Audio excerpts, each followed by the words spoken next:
శ్రీమాత్రే నమః. YouTube channel viewers అందరికీ నమస్సమాంజలి తెలియజేస్తున్నానండి. ఈరోజు కొద్దిగా కాదు కొంచెం ఎక్కువే ఉన్నాయి. అమ్మ కట్టిన చీరలున్నాయి. వారంలో 2, 3 సార్లు మార్చడం వల్ల మొన్ననే వీడియో రిలీజ్ చేసినా కూడా వెంటనే ఎక్కువ చీరలు రావటంతో కొంచెం నలిగిపోతున్నాయి, మూల పెట్టేసానన్న ఉద్దేశంతో, మీకు ఎవరైనా నచ్చిన వాళ్ళు తీసుకుంటారన్న ఉద్దేశంతో ఈ వీడియో ద్వారా మీ ముందుకు రావటం జరిగింది. దానికి తోడు నాకు అమ్మవారిది వార్షికోత్సవం జరిగిందండి. అమ్మ పుట్టినరోజు అంటాను. అమ్మ పుట్టినరోజు అని అనడానికి మనం ఎవరెవండి? అసలు అమ్మకి ఆది అంతం తనే అయిన అమ్మవారికి నా తృప్తి కోసం మా ఇంట్లో అడుగుపెట్టిన రోజుని ఎంతో వైభవంగా చేసుకున్నాను. సింపుల్‌గా, వైభవంగా 2 రకాలుగానే మాట్లాడుతున్నాను. అమ్మని నాకు నచ్చినట్లు చూసుకుంటూ చుట్టూ ఉన్న జనానికి మాత్రం తక్కువ మందిని పిలుచుకోవడం జరిగింది. ఇంటి చుట్టుపక్కల వాళ్ళు మాత్రం పిలిచి హోమము, భోజనాలు అవన్నీ వీడియో యాక్చువల్‌గా లేట్‌గా పోస్ట్ చేస్తున్నాము. కొంచెం వర్క్ టెన్షన్స్ వల్ల వీడియోస్ ఒకదాని ముందు ఒకటి అటు ఇటు మారిపోతున్నాయి. ఏమనుకోవద్దు. తొందరలోనే అమ్మ భక్తుల కోసం ఆ వీడియో కూడా మీ ముందుకు తీసుకొస్తానని తెలియజేస్తూనే ఈరోజు రామాలయం నరేంద్రపురం మా రాముడి కళ్యాణోత్సవం జరిగిందండి. అది కూడా ఎంతో చక్కగా చేయించుకున్నారు అక్కడ ఒక దంపతులు. సో అది కూడా షార్ట్ వీడియోలో రిలీజ్ చేశాను. ఎవరైనా ఇంట్రెస్ట్ ఉన్న వాళ్ళు రాముడిని చూడండి. రాముడిని చూడటానికి కళ్ళు సరిపోలేదు. వీలైతే ఇందులో కూడా చిన్న క్లిప్ యాడ్ చేపిస్తా.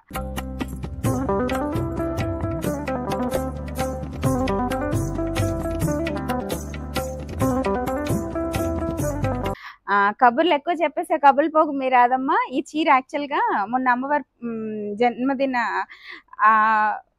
పురస్కారంగా అమ్మ దగ్గర అలంకారం చేసినప్పుడండి పాదాల దగ్గర వేశాను. ఇది గద్వాల్లో పవర్ లూమ్స్ అండి. ఇది ఆల్రెడీ ఒకసారి యాక్చువల్‌గా నాకు చూపించినట్టు కూడా ఉన్నాను. పాదాల దగ్గర వేశాను. ఇంక ఇవన్నీ ఇలా మడతలు పెట్టడం కష్టమైపోతుంది. మళ్ళీ అమ్మకు అలంకారం చేసి ఈ చీర అంతా ఇది పైన కింద సేమ్ బోర్డర్స్ వచ్చండి. మధ్యలో లైన్స్ వచ్చి సెమీ గద్వాల్ అనొచ్చు. సెమీ గద్వాల్లో మళ్ళీ మనకి ఇవి పవర్ లూమ్స్ అండి. కట్టుకుంటే చాలా రిచ్ లుక్ ఉంటాయి. కానీ హ్యాండ్లూమ్స్ అంటే ఇష్టం కదా నాకు. అందుకని మీరు ఎవరైనా కొనుక్కుంటే లేదండి, అమ్మ పాదాలు చుట్టానికి కూడా ఈసారి ఒక పాదం మన ఇంట్లో పూసిన తామర పూలన్నీ బయట నుంచి వచ్చిన దండలేస్తే పాదం దగ్గర మాత్రం మన ఇంట్లో పూసిన తామర ఇంత ఫ్లవర్ వచ్చిందండి మన చెరువులో. ఎక్కువైపోతున్నాను అమ్మ గురించి. సరే, అమ్మ భక్తులకి ఆ విలువ ఆ మాటలు అర్థమవుతా ఉంటాయి కాబట్టి తెలియజేశాను. ఇది రన్నింగ్ ఇదే కలర్ బ్లౌజ్ వచ్చేస్తుంది. ఆ పాదరా జీవాల్లో కలిసిపోవాలంటే ఎంత పుణ్యం చేసి ఉండాలండి మనం. ఇది ఇక్కత్ పట్టండి. అమ్మ చీరలు అమ్ముతూ అమ్మ కబుర్లే చెప్తాను. ఇంకా నో మోర్ ఆర్గ్యుమెంట్స్. ఇష్టమైన వాళ్ళు చూడండి, కొనుక్కోండి. మనది ఛానల్ అండి హ్యాక్ అయిన దగ్గర నుంచి ఎందుకనో నేను ఒక 10-15 మంది దాకా ట్రై చేసేసారు. చాలా అటెంప్ట్స్ ఇచ్చి ఎవడి చేతిలో ఉందో పట్టుకోవాలని ఇంటికి తీసిన వాళ్ళు దానివల్ల ఛానల్ మీద చాలా పెద్ద దెబ్బ పడిందండి. మన సబ్స్క్రైబర్స్ ఒక్కలో ఇద్దరు సబ్స్క్రైబ్ చేసుకుంటుంటే ఒక 10 మంది వెనక్కి వస్తున్నారు. అక్కడే ఆగిపోయాం మనం. యాక్చువల్‌గా మనకి నా ఛానల్ నచ్చేవాళ్ళు, కంటెంట్ నచ్చింది, అమ్మ చీరలు నచ్చుతున్నాయి అనుకున్న వాళ్ళు ఎవరైనా సరే లైక్ చేసి సబ్స్క్రైబ్ చేసుకుని షేర్ చేసినట్లయితే ఛానల్ గ్రోత్ ఉంటే 1,00,000 చూసుకుందాం మనం. మన సిరహాసిని అమ్మవారు 500 దగ్గర నుంచి మనం చెప్పే దుర్గాష్టోత్రాలు కానీ లలితాష్టోత్రం అయిపోయింది, కంప్లీట్ అయిపోయింది. త్వరలోనే సౌందర్యలహరి నా మాటల ద్వారా మీ ముందుకు తీసుకొస్తాను. ఇప్పుడు దుర్గాష్టోత్రం కూడా వినండి అందరూ. చాలా బాగా సాక్షాత్ ఆ పరమేశ్వరి దగ్గర కూర్చొని రాస్తూ ఉంటే వచ్చే అనుభూతులన్నీ ఆ మాటల్లో వస్తున్నాయి కాబట్టి విని ఏమైనా మీ సజెషన్స్ ఏమొద్దు, సలహాలు కూడా వద్దా. అమ్మ చెప్పిస్తున్న మాటలు కదా, దానికి నేను ఇంకొక ఇది కూడా చేయను. ఇది ఇక్కత్ పట్టండి. పోచంపల్లి డిజైన్స్ అంటారు కదా, చాలా బాగుంది. అమ్మ కట్టానండి. వీలైతే ఈ ఫోటో యాడ్ చేసేస్తాను. సారీ అంతా నాచు గ్రీన్, పళ్ళు అంతా ఇలా డిజైన్ వచ్చింది. బ్లౌజ్ మాత్రం ప్లెయిన్ ఇచ్చారండి. ఎందుకంటే చీర అంతా ఇలా వచ్చింది కదా, బ్లౌజ్ ఇలా ప్లెయిన్ వచ్చింది. ఎవరికైనా నచ్చితే మడి చీరల కింద కట్టుకోవడానికి, గుడుల్లో పూజల్లో కట్టుకోవడానికి. ఇది మంగళగిరి చీర అండి. లలిత అమ్మవారు ఎందుకన్నా ఎక్కువ రోజులు ఉంచుకున్నారు. ఎల్లోకి రెడ్ కలరు, పైన కింద సిల్వర్, లైట్ మస్టర్డ్ ఎల్లో లాగా బోర్డర్స్ వచ్చింది. ఇవి 4-5 చీరలు తెచ్చిపెట్టాను. ఇంకా కొత్తది కూడా ఉంది ఇందులో. ముందే ఎవరికైనా ఇచ్చేసాను ఉన్నట్టుంది. ఇదొక చీర, ఇది పళ్ళు అండి, ఇది బ్లౌజు. రెడ్ని ఎల్లోలో కలిసేసరికి మస్టర్డ్ కలర్ వచ్చింది, చాలా బాగుంది. లలిత అమ్మవారి ఎక్కువ రోజులు, ఒక దగ్గరగా 1 month దాకా అమ్మవారు ఉంచుకున్నారు. ఇదొక చీర అండి. ఎలా వాడుతున్నానో మర్చిపోతున్నాను, కట్టింది అయితే మీకు ఫోటోలు ఇది కట్టేనేమో గుర్తులేదు, చూసుకుంటాను. అన్ని అమ్మ చీరలన్నీ ఒక బ్యాగ్ పెట్టి అందులో వేసేస్తాను, ఎక్కువ రోజులు అయితే మళ్ళీ పాడవుతాయేమో అని ఇలా మీ ముందు తీసుకొచ్చేస్తున్నాను తొందరగా. ఇది నెమలికంఠం కలర్కి పింక్ కలర్ అండి, కంచి. ఇది కూడా సెమీ అండి, సెమీ కంచి పట్టండి. సేమ్ ఇంకా అలాగే కనిపిస్తూ ఉంటాయి, కానీ హ్యాండ్లూమ్స్ కాదు, పవర్ లూమ్స్. పవర్ లూమ్స్ అయితే మనకి తక్కువకి వస్తున్నాయి, తక్కువకి వచ్చింది అంటేనే పవర్ లూమ్స్ అని అర్థం చేసేసుకోవచ్చు. దాని బ్లౌజు ఇది దేని మీదో కలిసిపోతున్నాయి, అందులో బ్లౌజ్ కట్ చేయలేదండి. ఇది ఒక చీర అండి, అందులోనే ఇది కూడా అమ్మకు కట్టినట్టున్నాను. ఇది మిర్చి రెడ్ అండి, మిర్చి రెడ్కి గ్రీన్ కలర్ బోర్డరు, పళ్ళు బ్లౌజు బోర్డర్స్ ఒకే కలర్ వచ్చినాయి. కొంచెం లైట్ షేడ్ కలనేతలాగా మధ్యలో కలర్ వస్తే, బోర్డర్స్ మాత్రం పక్క గ్రీన్ వచ్చింది, లీఫ్ గ్రీన్. ఈ చీర ఎవరికైనా నచ్చితే, చీర అంతా అయితే ఇది రిచ్ పళ్ళు అండి, కాపర్ కలర్ జెరీ వచ్చింది చీరకి. ఇది అంతా బుటీస్ ఇలా పెద్ద పెద్ద ఫ్లవర్స్ లా ఇచ్చారు. సారీస్ అంతా వచ్చిందా ఇలాగా, సారీ అంతా ఇలాగే వచ్చిందండి. సో ఈ చీర ఎవరికైనా నచ్చి, ఇవన్నీ నలిగిపోయి ఉంటాయండి, అమ్మవారికి కట్టేస్తాం కదా, కట్టిన తర్వాత నలిగిపోయి ఉంటాయి. అదొక చీర. ఇంకా ఇది కూడా లక్ష్మీ సరస్వతులకు అలంకరించిన చీరలు. ఇది లలితాదేవికి అలంకరించానండి. పుట్టినరోజు అమ్మవారి మన ఇంటికి వచ్చిన రోజు తీసిన, అప్పుడు మార్చాలని ఇది 1 week అమ్మవారు ఉంచుకున్నారు. బ్లాక్ కడతావా అని అడగండి, ఖాళీ అవతారంలో అమ్మవారి నలుపు కట్టడం అలవాటైన దగ్గర నుంచి నేను బ్లాక్ అమ్మకి కట్టేస్తున్నాను, నేను కట్టుకుంటాను. అమావాస్యకి కూడా అమ్మకి బ్లాక్ కడతానండి. సో ఈ చీర పీచ్ కలర్ అండి, పీచిష్ పింక్, పీచ్. ఎవరికైనా నచ్చితే బ్లాక్ బ్లౌజ్ వస్తుంది, బ్లౌజ్ ఇదిగో అండి బ్లాక్. నేను ఇవి ఒక్కొక్కసారి కట్ చేస్తాను, ఒక్కొక్కసారి కట్ చేయనండి, అలా ఉంచేస్తాను, ఎందుకంటే కలిసిపోయి ఉండిపోతున్నాయి. అందుకని ఇదిగో ఇంకొక చీర ఏదో అనుకుంటాను, ఇది ఉండిపోయింది ఇక్కడ. ఈ చీర ఒకటి మంగళగిరి అండి, ఇది ఎవరో అడిగారు, ఇచ్చేస్తాను. ఇది జస్ట్ వస్త్రం సమర్పయామి అన్నప్పుడు పెట్టిన కాటన్ చీర అండి. ఇవి మామూలుగా ఉంటాయి కదా, ఇదిగో ఎవరికైనా నచ్చితే. ఇది పెసర గ్రీన్ కండి, లేదంటే మెహందీ గ్రీన్కి ఆరెంజ్ కలరు. ఇంక ఇవి జస్ట్ అమ్మ దగ్గరికి వరకు వెళ్ళొచ్చినాయి కాబట్టి, పూజలప్పుడు పొద్దున్న ఇంట్లో ఉండి చక్కగా అమ్మని పూజ చేసుకునేటప్పుడు కట్టుకుంటే సరిపోతాయి. ఇంకా ఇది కంచి బోర్డర్స్ చీరలు అంటాను కదా, మంగళగిరి పట్టు బై కాటన్ హ్యాండ్లూమ్ అండి, అందుకనే మనకి ఇంత. ఇది పళ్ళు, చీర అంతా ఇలాగా లైన్స్ వచ్చిందండి నిలువుగా, మిర్చి రెడ్ అండి. ఇది చాలా అంటే చాలా బాగుంది, పైన స్మాల్ బోర్డర్ వచ్చింది. ఇవి బాగుంటున్నాయి, నేను కూడా కట్టుకుంటున్నాను. ఇవి పైన స్మాల్ బోర్డర్ వచ్చి కింద బిగ్ బోర్డర్ వచ్చింది, చీర అంతా ఇలా వచ్చిందండి. దీనికి ఈ ఎల్లో కలర్, ఇదిగో బ్లౌజ్. ఎందుకు నవ్వవు రాదమ్మా, ఏదో గుర్తొచ్చిందండి, నిజాలు చెప్పకూడదు కదా, నేను నవ్వలేదే ఇంతసేపు అని గుర్తొచ్చింది, అందుకు నవ్వొచ్చింది. సీరియస్గా చీరలు అమ్మేసుకుంటున్నా మీరు రాదమ్మా, పూర్తిగా కమర్షియల్ అయిపోయినా మీరు రాదమ్మా.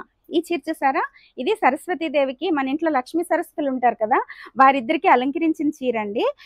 పుట్టినరోజు రోజు మార్చటం అవ్వలేదు, అందుకని శుక్రవారం మార్చడం జరిగింది.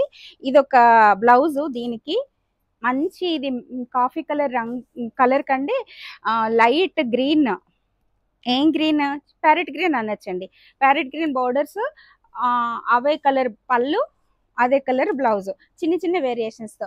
ఇవి ఈరోజు మీ ముందుకు వచ్చిన చీరలు. ఇది మరి చీర కనిపించలేదు, చీర లేదంటే ఎవరికైనా వెళ్ళిపోయిందో కూడా తెలియదు. ఇదేనండి. నేను ఈ 10 చీరలు పక్కన పెట్టేసి మళ్ళీ ఇంకో చీరలు వచ్చే వరకు ఉంటే ఇవి కొంచెం అలా ఉండిపోతున్నాయి, నలిగిపోతాయి కదా. నెక్స్ట్ చీరలు నలిగి ఉంటాయి, పసుపులు గంధాలు పడుంటాయి. సో వీటన్నింటికి ప్రిపేర్ అయిపోయిన వాళ్ళు మాత్రమే అమ్మ చీరలు తీసుకోండి. ఇందులో మీ దగ్గరకు వచ్చిన తర్వాత అమ్మ చీరలు కదా, అమ్మ చీరలాగే చూడండి. అమ్మ చీరలు కట్టుకునే వాళ్ళు తీసుకోవాల్సిన జాగ్రత్తలు నేను ఎప్పటికప్పుడు చెప్తున్నా, మళ్ళీ ఇంకొకసారి తెలియచేస్తున్నాను. ఎప్పుడైనా సరే అండి, కొంచెం ప్యూర్ హార్టెడ్గానే ఉండండి. మన మనసుని ఎప్పుడు నిర్మలంగా ఉంచుకున్నట్లయితే వాటిని కట్టుకోవడానికి మనకు అర్హత వస్తుందండి. ఎవరు ఏది చెప్తే అది వినేసిలాగా ఉండకండి. నేను బోల్డ్ చదివేసుకున్నాను, నేనేంటి అమ్మ చీరలు కట్టుకోవడం అని అహంకారాలకు పోకండి. నేను చదువుకున్నానండి. నేను డాక్టరేట్ అండి. నేను కూడా ఎంఎల్ చేశాను, ఎంఏ చేశానండి. నాకు ఇవేవి పనికిరావండి. నేను అమ్మని తలుచుకునే 2 నిమిషాలున్నాయి చూసారా? అవి నా జీవితంలో ఎంతో విలువైనవండి. ఈ సందర్భంగా 2 మాటలు చెప్తానండి. చెప్పాలనిపిస్తుంది. నేను ఎప్పుడైతే పూర్తిగా అమ్మతత్వం వైపు తిరిగిపోయానో, అమ్మ 4 కబుర్లు అమ్మ గురించి చెప్తూ చీరలు అమ్ముకోవాల్సిన అవసరం రాదమ్మకు లేదు. అలాంటి తప్పుడు ఆలోచనలు ఉన్న వాళ్ళు చూడొద్దు, నా ఛానల్ సబ్స్క్రైబ్ చేసుకోవద్దు, బయటకు వెళ్ళిపోండి అని తెలియచేస్తూనే 2 మాటలు చెప్తున్నానమ్మా. చాలా మంది ఉన్నారు కదా అమ్మ భక్తులు. మీ అందరి కోసం ఒక్కళ్ళిద్దరి కోసం వినేవాళ్ళని నేను నిరుత్సాహపరచకూడదన్న ఉద్దేశంతో చెప్తున్నా. అమ్మ ఎలా చూస్తారు, అమ్మ దగ్గరికి చేరిన వాళ్ళ జీవితం ఎలా ఉంటది అనడానికి ఈ జీవితం మీకు ఉదాహరణ కింద చూపించాలి. అప్పుడప్పుడు చిన్న మాటలు చెప్పాలనిపిస్తుంది. నేను ఎప్పుడు చెప్తాను, నా ఎక్స్పీరియన్సెస్ చెప్తున్నావా అనుకోకుండా కూడా అవన్నీ మన శాస్త్ర ప్రకారం అవన్నీ నిజాలు అవుతున్నాయి. ఇప్పుడు అలాగా మా ఇంట్లో ఏదో ఒక ఫంక్షన్ అయిందనుకోండి, ఇన్సిడెంట్స్ చెప్పను నేను. 2-3 సార్లు, ఒకసారి 2 సార్లు కాదు. ఒకసారి రెండు ఇన్సిడెంట్సే చెప్తాను మీకు. ఒకసారి నా కూతురు మేమందరం కలిసి నవవరనాట్యం జరుగుతుందండి బాల త్రిపుర సుందరి గుడి కాకినాడ. అప్పుడు పాప డిగ్రీ ఫస్ట్ ఇయర్ ఇంటర్మీడియట్లో సరదాగా చీరలు కట్టడం మొదలుపెట్టింది. జస్ట్ అప్పుడప్పుడే కడుతుంది. నేను అసలు పాపకి ఏ డ్రెస్, తన హాస్టల్లో ఉండేది కదా, పాపకి ఏ డ్రెస్ వేయాలన్న ఆలోచన లేదు, గుర్తులేదు నాకు. నేను మాత్రం కుట్టించేసుకున్నాను. 4-5 శారీస్ ఏవో ఉంటాయి, నాకు ఎప్పుడు ఉంటాయి అమ్మవి. మార్చిన వెంటనే ఇప్పుడంటే అమ్ముతున్నాను కానీ అప్పుడు అన్నీ నావేగా. అన్నీ కుట్టించేసుకుని నేను పక్కన పెట్టేసుకున్నాను. పాప ఇంటికి వచ్చింది. అవును వైషుకి ఏం వేయాలనుకున్నా. అలా చూసి ఆడుకుంటూ నా జాకెట్లు అక్కడ ఉంటే తీసుకుని ఇలా వేసుకుంటే ఎగ్జాక్ట్ అలాగ తనకే కుట్టిందా అన్నట్టు సరిపోయింది. నేను ఆశ్చర్యంగా అలా చూస్తే నేను ఎక్కించుకుంటే నాకు ఎక్కలేదు. షాక్ అయిపోయాను నేను. అమ్మా, నేను వైషుని మర్చిపోయానని నా ఆదిలిచ్చి కుట్టించుకున్న బ్లౌజులు దానికి సరిపోయేలా కుట్టించావమ్మా అనుకున్నాను. వీలైతే ఆ ఫోటోలు ఎక్కడైనా దొరికితే యాడ్ చేస్తాను. ఎప్పుడో కదా 5 ఏళ్ళు 6 ఏళ్ళు పైన అయిపోయినాయి, 7 ఏళ్ళు అవుతుందో. సో అమ్మ అండి, నేను పట్టించుకోలేదని నా కూతుర్ని తనకు ఆ విధంగా సెట్ చేశారా అని ఫీల్ అయ్యా. ఈ మధ్య కాలంలో ఏం జరిగిందంటే, ఈ మధ్య నేను వేరే పూజకి, వేరే ఫంక్షన్కి ఎక్కడికి వెళ్తున్నా. నాకు ఇంకెంతసేపు నేను కుట్టించుకోవాలి, నేనేం వేసుకోవాలి, నేనేం కట్టుకోవాలి అన్న ఆలోచన లేదు. అమ్మకి ఏం కట్టాలి, అమ్మకి ఈ చీర ఎలా ఉంటుంది, షాప్కి వెళ్తే ఈ చీర అమ్మకి ఎలా ఉంటుంది, ఆ తర్వాత ఈ చీర మళ్ళీ నేను కట్టుకుంటే ఏముంటుంది అన్న ఆలోచన కూడా పోయింది. మొత్తం అలా కూడా ఆలోచించేదాన్ని అప్పుడప్పుడు. ఇప్పుడు నాకు అమ్మకి ఎలా ఉంటుంది లేదు, అలాంటి దాన్ని నా కూతురు గురించి ఆలోచించా కొద్దిగా. అమ్మ వైషు కొంచెం నా కూతురు ఇదివరకట్లాగా కాకుండా కొంచెం బుజ్జిగా తయారైపోతుంది. సో తనకి ఇప్పుడు పాతవన్నీ ఎక్కుతాయో లేదో తెలియదు కాబట్టి ఇప్పుడు ప్రెజెంట్గా తనకున్న కొలతలు తీయించి కుట్టించాలి కాబట్టి చాలా జాగ్రత్త తీసుకొని తనకు కుట్టించుకున్నాను. ఒక ఎత్తు. సరే, నాకు అసలు గుర్తులేదండి, నేనేం కట్టుకోవాలన్నది గుర్తులేదు. ఎప్పుడో ఎందుకు మొన్న మా అక్క పెళ్ళికి వర్క్కి బ్లౌజులు ఇచ్చాను మామూలుగా. వాళ్ళు అసలు కుట్టలేదన్నారు. అవునా అనుకున్నాను. సర్లే ఏవో వేసేసుకుందాంలే అనుకున్నాను. వచ్చాను. బీరువా తీసేసరికి ఎప్పుడో 3 నెలల కిందట 4 నెలల కిందట కుట్టిన బ్లౌజ్ ఉండిపోయిందండి. నేను వేసుకున్నాను పెళ్ళిలో. ఆ బ్లౌజ్ అసలు వర్క్ బ్లౌజ్. మనం ఏదైనా ఇలా తెచ్చామంటే అలా వేసేసుకుంటాను, కట్టేసుకుంటాను, అయిపోయింది. అది పక్కన పెడతాను, మళ్ళీ అవసరానికి ఆ బ్లౌజ్ 4. అలాంటిది ఎందుకు ఉండిపోయిందో 3-4 నెలలు పైన అయిపోయిన బ్లౌజ్ ఉండిపోయింది. దానికి కరెక్ట్గా ఎగ్జాక్ట్గా మ్యాచింగ్ చీర దొరికింది, సెట్ అయిపోయింది. వైషుతో చెప్పాను, వైషు నా గురించి నేను ఆలోచించుకోలేదమ్మా, ఇలాగా సెట్ అయిందిరా అని. అప్పుడు నా కూతురు అంది, అమ్మ మమ్మీ మిమ్మల్ని గురించి పట్టించుకోకపోయినా, నా గురించి పట్టించుకోకపోయినా మన అమ్మ పట్టించుకుని మన ఇద్దరికి రెడీగా ఉంచుతారు పడట్లేదు అని. నేను ఏం వేసుకోవాలో ఏం కట్టుకోవాలో అన్నీ అమ్మ అలా నిర్ణయించి పెడతారా అన్నట్టుగా నా లైఫ్ అలా సాగుతుంది.